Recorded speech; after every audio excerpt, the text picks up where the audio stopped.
Why did Allah send more than one religion? You say different religions should come to each era. It's been the same religion for 1400 years. Shouldn't a new religion come? How do we know the Quran hasn't been changed? Why was the Quran sent in Arabic, not any other language? How do we know the Creator isn't associated with time and place? Do you have proof of this? Why did Allah send more than one religion?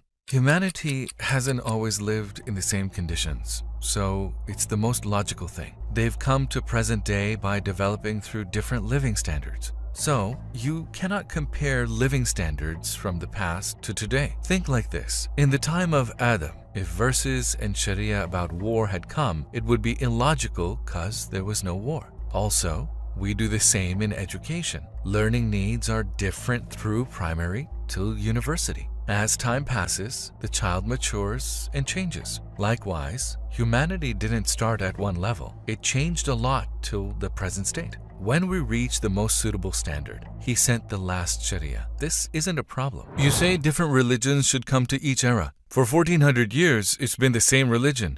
Shouldn't a new religion come? This question looks a bit like there's a person reading a book at the highest level that he can interact with and benefit from. You tell this man, you had such an education in kindergarten, then better in university. Even though you're learning from the best now, why don't you just search for another book? It's the same as saying, shouldn't a new book have come? It's the same. The Quran, the last Sharia to come, is the most beneficial and perfect lesson humanity can learn from. It is the best education. There's nothing above it. What's to search for? He's learning from the best. Why would he be in search for better? There isn't any. We're referring to the perfect one. So the question becomes illogical. How do we know the Quran hasn't been changed? We know the Quran came to our day with its smallest detail. When the revelations came, disbelievers and Muslims memorized the verses. They weren't literary compositions but eloquent, so they passed it on to others by memory. Also, everything was recorded by the revelation scribers. It was all written in front of our Prophet.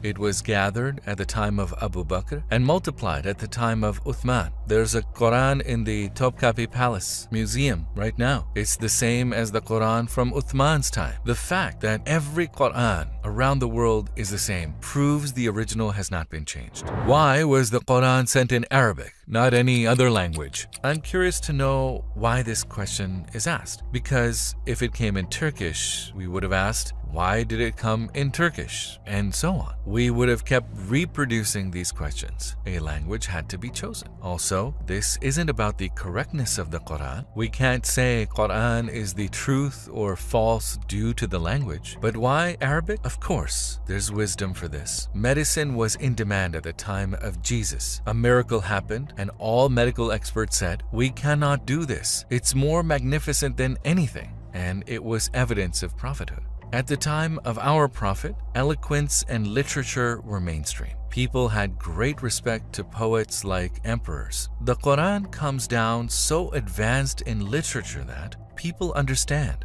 No matter how advanced we are in literature, we can't outdo the Quran.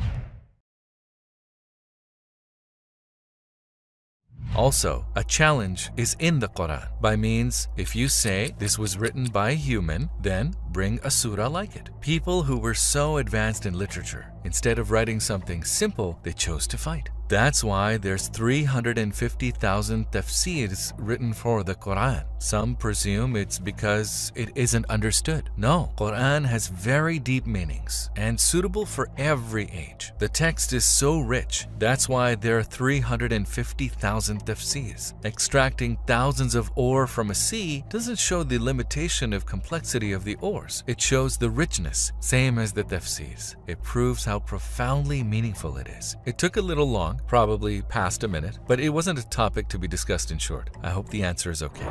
How do we know the Creator isn't limited to time and place? Do you have proof? Without any religious view, if we look at the universe with an objective mind, whoever completes the actions, they must be excluded from time and space. Why? Because if something is recorded in time and place, it can't be in different places doing things at the same time. For example, a fish can't swim in the Atlantic and the Pacific Ocean at the same time because it is limited in time and space. Or you can't sit here and sit elsewhere at the same time. Why? We're limited with time and place. But we see if there's a God, it handles both your body and mind right now, all while raising a baby, provides for a fish, and grows plants, and these are all interrelated actions. Certainly, if he is associated with time and space, he can't perform acts at different places at the same time. This means that there must be a deity as mentioned in the Quran. दीन की बात फैलाना सदक़े जारिया है। सवाब की नीयत से video को शेयर जरूर कीजिए। जज़ाकल्लाह।